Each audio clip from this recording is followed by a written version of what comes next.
One of the biggest ways that health communication probably affects you on a daily basis is through different mediated approaches. In this unit, we focus on both direct-to-consumer advertising and health campaigns as a way to illustrate some of the different ways that media helps to shape the messages that we receive about health communication. On this slide here, I give some examples of famous health campaigns and other direct-to-consumer advertisements that you might be familiar with. Every year, during 1 month, the NFL goes pink for breast cancer awareness. Many of you have been familiar with the Ice Bucket Challenge from fall of 2014.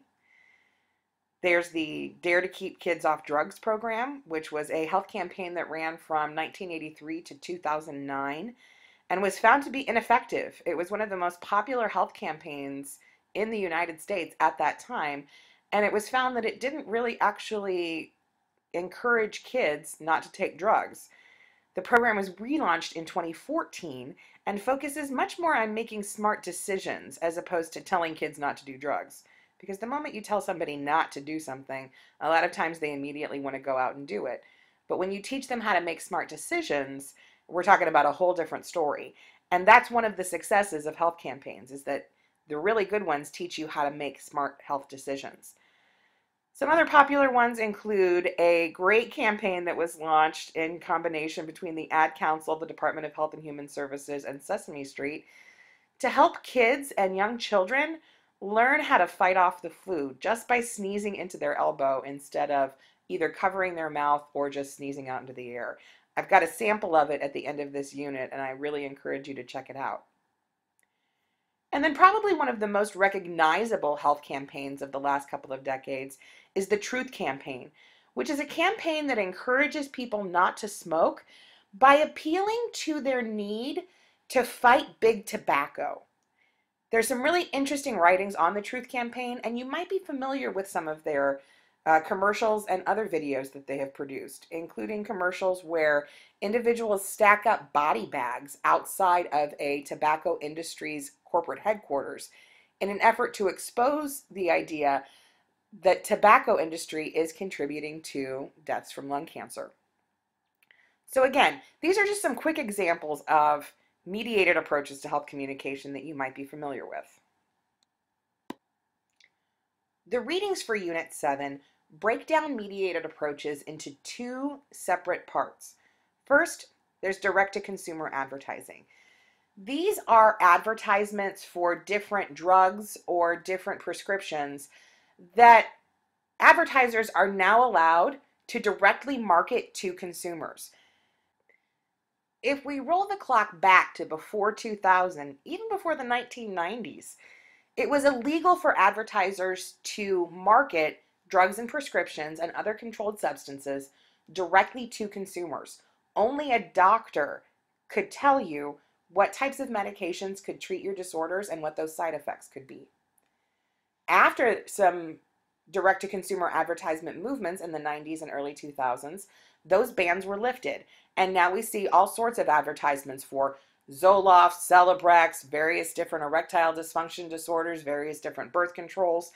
And all of these probably seem normal to you because many of you have lived most of your lives where direct-to-consumer advertising was just another part of commercials that you saw on television. There's a great link that I'm giving you to a list of some of the best direct-to-consumer advertisements ever. They argue that one of the most recognizable DTC ads is actually Vytorin, which many of you might remember as a commercial that compared two types of cholesterol. The cholesterol that comes from the food that you eat, as well as your family members and your genetic history. And the commercial often compares different foods and matches them up to family members that look like those foods. This was a very recognizable and easily memorable aspect of a direct-to-consumer advertisement. It stuck in people's brains. And as a consequence, it became a very successful advertisement. If you look at the website for the top list of direct-to-consumer advertisements, you'll see Vytorin ranks in at number 1 because of the way that it compares the two kinds of cholesterol in a way that sticks in people's brains. As you scan down, some other popular DTC ads included the Claritin Blue Skies ad, because of the way that it used the classic Ella Fitzgerald and Irving Berlin song in a way that, again, made the advertisement stick in people's brains. That's a big hook of health communication. It's how do you develop different messages, different uses of images and music? How do you play around with different emotions and different reactions to get your message to remain in people's brains? Advertisers are really good about that. And so you'll see that they will not say things like, make sure you take our drug. Instead, they'll use other little devices, such as, in this case, a classic song. Or in the case of Zoloft, an especially recognizable set of illustrations. The same thing with Lamisil.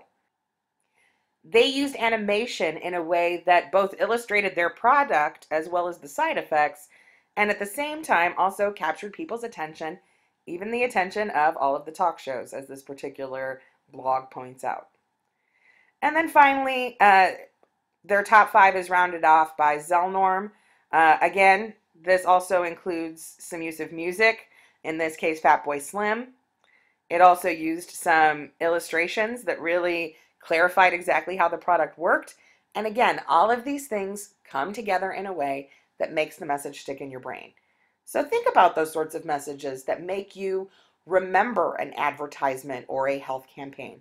What is it about those specific elements, including music, images, animation, pictures, and not just the product alone, that makes you want to keep thinking about that direct-to-consumer ad or that health advertisement?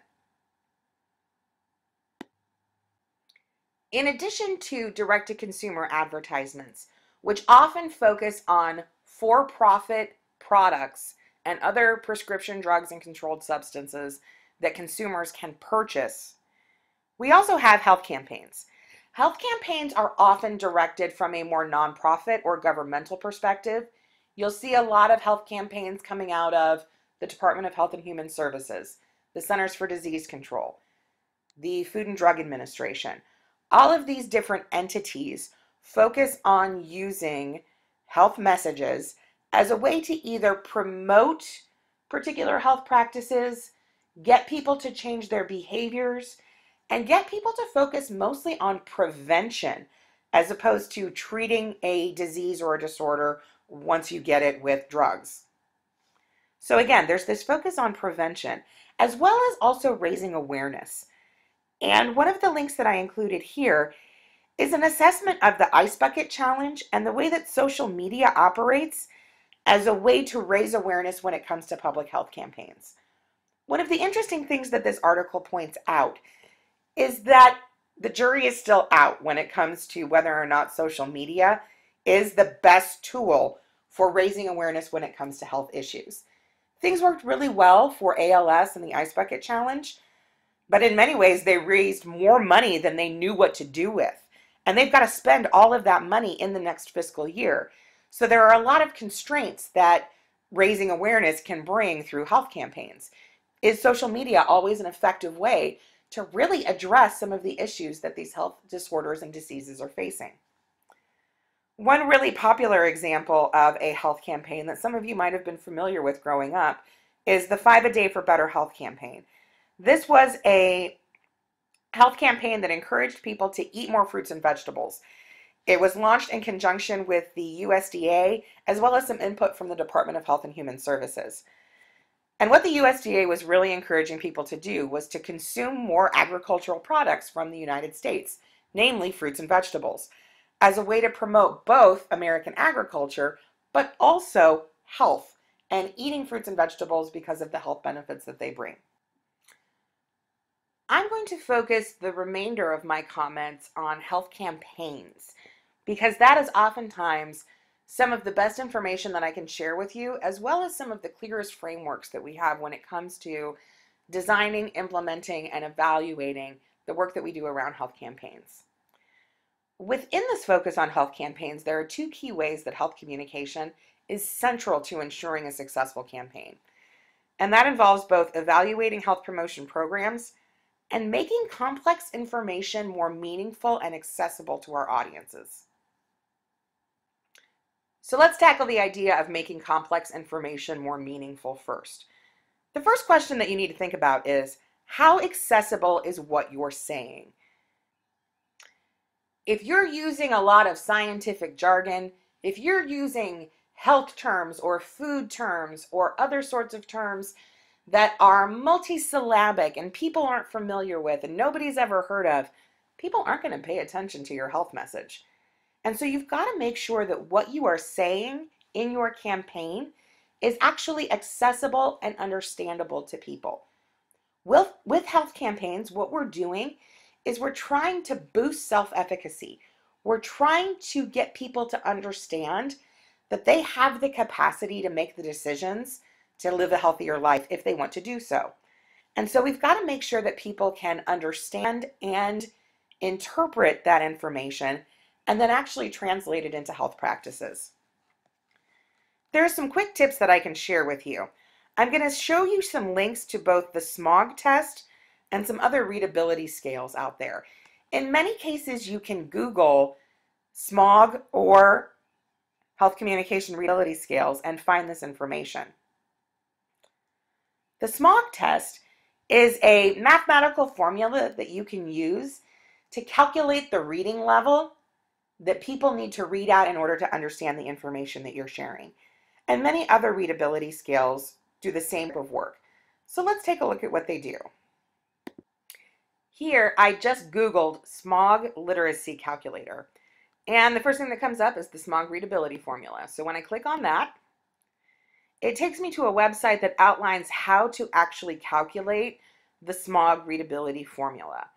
And what SMOG stands for, people aren't exactly sure. It's an acronym that people are assuming stands for Simple Measure of Gobbledygook. So again, it's trying to help you get a sense of how complex is the language that you're using to share your health information. I'm not necessarily going to go through all of the steps because they have different steps for if you have more than 30 sentences, but they also have steps if you have less than 30 sentences. I just want you to know that this resource is out there if you ever need to calculate a literacy score. We're not going to go into the details in a class like this, but as you move forward, knowing that these resources that are out there can be useful. There's a conversion table that you look at, and most of what the readability formula assesses is the total polysyllabic word count and its relationship to the approximate grade level that people can read at. So polysyllabic focuses on at least 3 syllables in a word. So if you use the word metamorphosis, for example, that's a polysyllabic word. If you use the word chromosome, that's a polysyllabic word. If you use the word lunchroom, that's not a polysyllabic word. Again, that's very straightforward, simple sorts of stuff. But it makes a difference when you are designing a health message.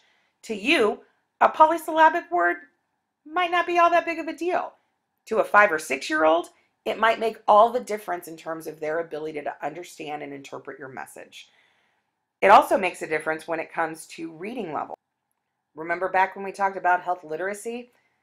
When we focused on that concept, we talked about the idea that you can't always guarantee that your recipient is going to read above a 7th grade reading level.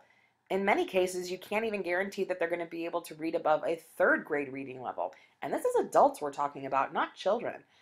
And in many cases, the SMOG conversion table will encourage you to keep your approximate grade level right around that 5th grade reading level if you can. One of the nice things about the internet is that you can find just about anything you need. You don't always have to calculate the SMOG readability formula by hand because in many cases, there are online readability calculators that you can click on and they'll run the test for you. So let's take a look.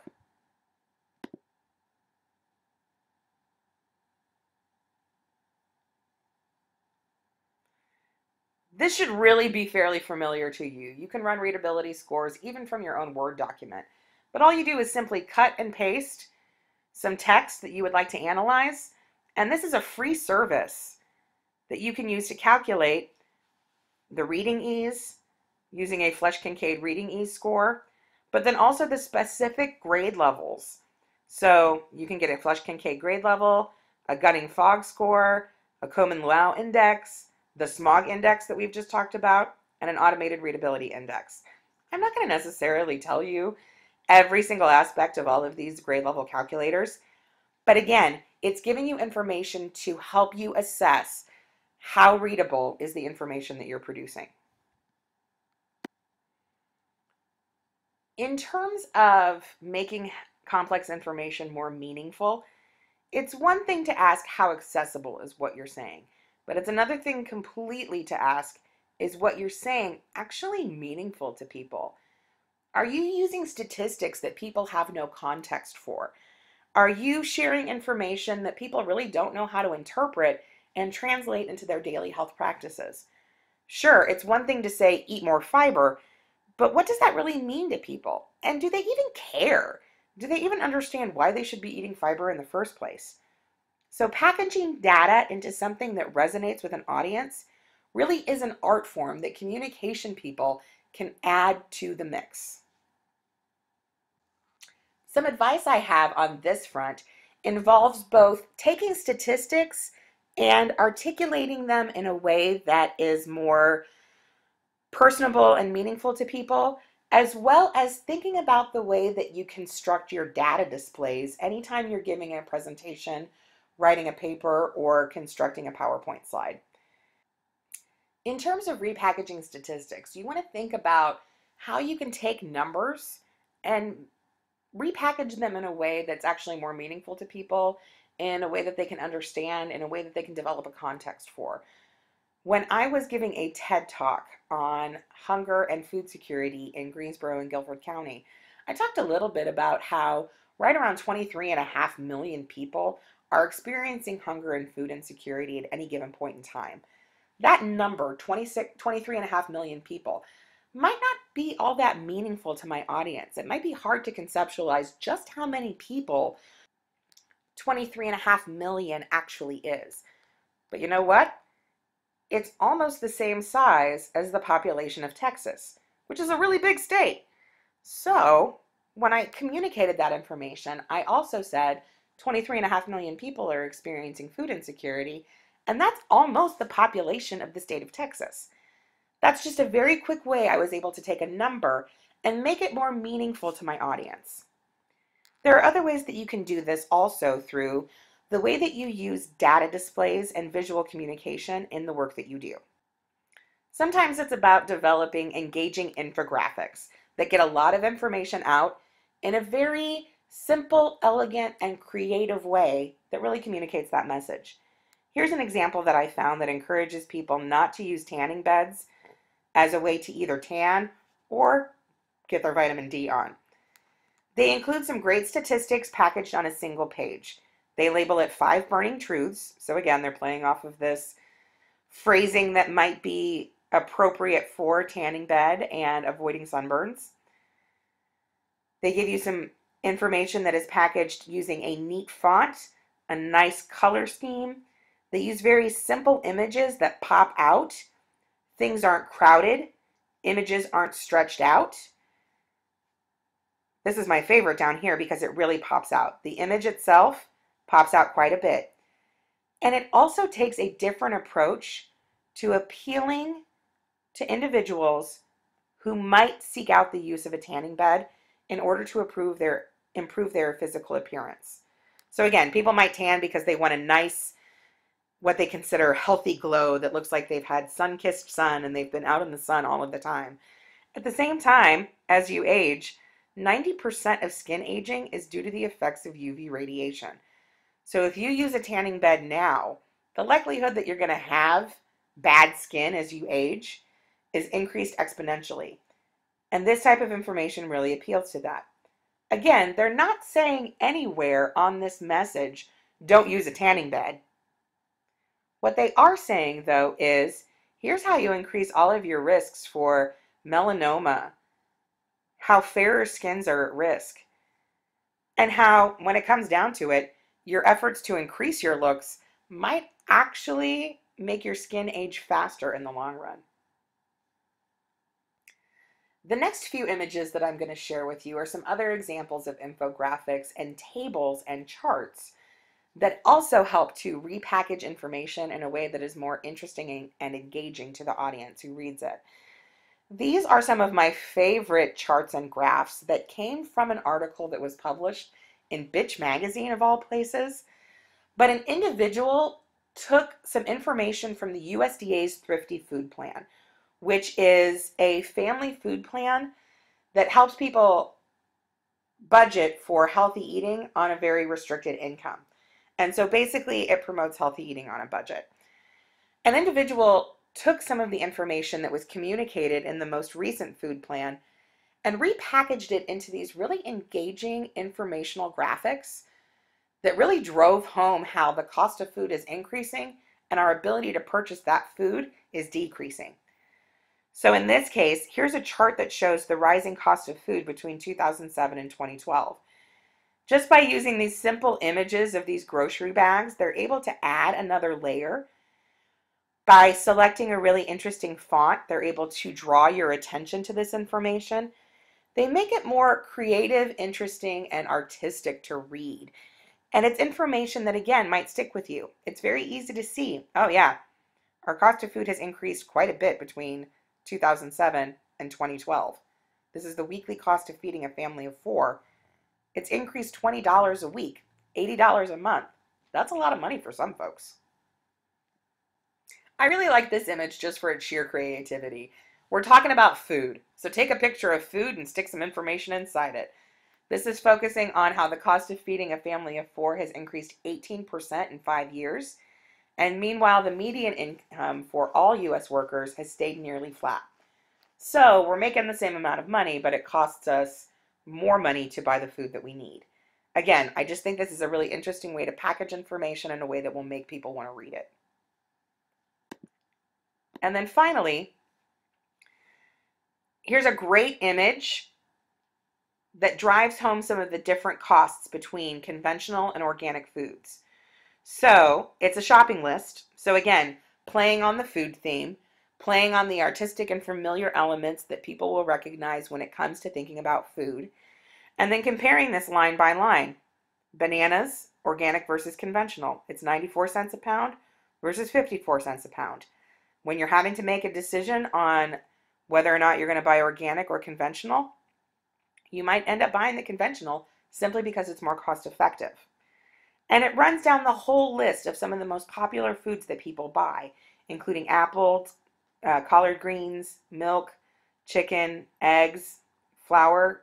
Again, all of these things provide you with an interesting and engaging way to think about the information in a way that's not just a list of, here's the differences in costs. This actually makes you want to read the list in a way that just a simple email or Word document with a bullet point might not.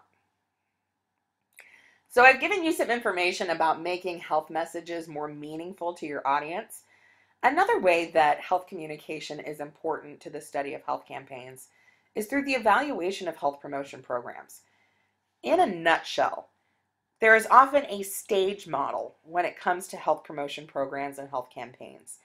There is a formulation stage where you're doing a lot of your design work. There's an implementation stage where you're actually putting that design work into practice. And then finally, there's an evaluation stage where you're making arguments about whether or not you actually accomplished your goals and did good work. So first things first, go back and read the Read This First section of Unit 7. And I'm serious about this. This is where I give you some of my best stuff on the topic. I have some links to iconic health campaign messages that many of you might be familiar with. And then I also walk you through some of the formulation, implementation, and evaluation steps. Again, I'm giving you a lot of bullet point information so that if you ever have to evaluate a health campaign or be a part of a design process, you can go back to this information and use it as a framework to chart your next steps. So again, make sure you go back and take a look at the Read This First section of Unit 7. After you do that, I would like you to go to the following link at www.cancer.gov. This is a great resource that I am about to share with you called the Pink Book. The Pink Book is a free resource that is available to anyone who's interested in health communication or making health communication programs work. Now, I'm not expecting that you memorize all of the steps to formulating, implementing, and evaluating a successful health communication program for this class. But I am expecting you to know that there are resources that are out there that can help you when you get to this point.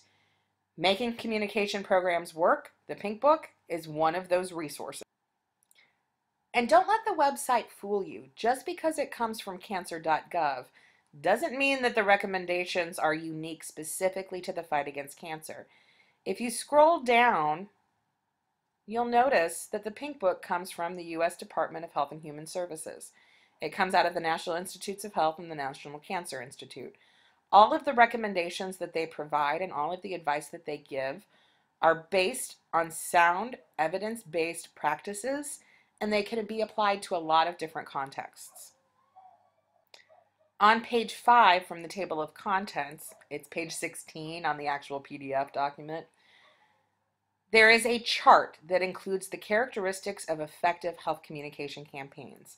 You'll see all of these pieces of advice and recommendations can be applied to multiple different types of health conditions, diseases, disorders, or whatever messages you're trying to promote. You start off with defining the communication campaign goal effectively. You also define the intended audience effectively. You have to craft your messages in a way that speaks to both the audience and your goals. A next step is to pre-test and revise the messages and materials effectively based off of what you learn about your audience. And then finally, to implement the campaign. And that involves following the plans that you developed at the beginning of the campaign, communicating with partners and media that you develop along the way, and begin evaluating the campaign plan and processes as soon as the campaign is implemented. Again, these are steps that are covered in detail in the Pink Book. And I wanted you to know that it is a resource that is available should you ever find a need to develop or implement a health campaign. Some of the advice in the Pink Book might end up sounding a little bit familiar, especially if you chose to focus on Unit 3, which addressed health needs. In Unit 3, we focused a lot on Community Toolbox, which is a great online reference, also free, developed by the University of Kansas, that can help you to design, implement, and evaluate effective health promotion program messages. They focus quite a bit of their time up front on assessing needs as a good point of departure. And in fact, a lot of the information that you find in making health communication programs work has been adapted from the Community Toolbox. So, if you're going to know 2 great resources to take away from this class that could help you in your future work, your future hobbies, your future interests, your future ways to save the world, Making Health Communication Programs Work from the National Cancer Institute and the Community Toolbox from the University of Kansas are 2 of the best resources that I can share with you. As a final note, I'm going to include for you a link to what I think is an absolutely adorable health campaign that's incredibly effective because the message is simple, it's straightforward, the audience that it's intended for can definitely understand and start to use it. And in fact, I have even started sneezing into my elbow after I watched this health campaign and showed it for the very first time to my students.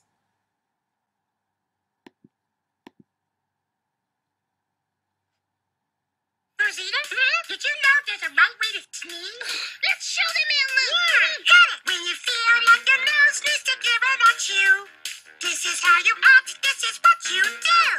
Lift your arm up high, bend it toward your face. Sneeze right there in the bendy place. Achoo, achoo, you can do it with ease. Achoo, achoo, that's the right way to sneeze. Thank you.